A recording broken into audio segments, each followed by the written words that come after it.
salaamaaleykum wa rahmatullah mbokk yi teewlu Sabal Tomb Net nu dikk ak yéen ci tënkub xibaar ci wàllum bitim réew. Qatar jëwriñ ju njëkk ja ak ji ñu dénk wàllum jokkalante ak bitim réew xamle nañu ne ñoom waa Qatar ñoo ngi liggéey bu baax ànd ko ak waa Amérique ngir dakkal xeex ba ca Gaza balaa law ci penku bu diggu bi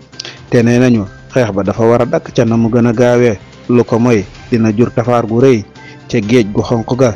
nee nañu itam am nañu gàcc lool ci yenn te kuréel yu mag yi ci seen ñàkk mën a dakkal xeex ba ca Gaza te mu mën a jur ay jafe-jafe yu rëy ci penku bu diggu bi. Dame Bamba Dieng, Sabal Tomb Net.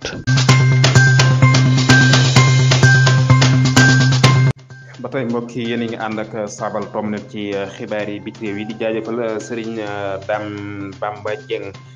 ci xibaar boobu soxaloon mbirum Palestine ak Israël.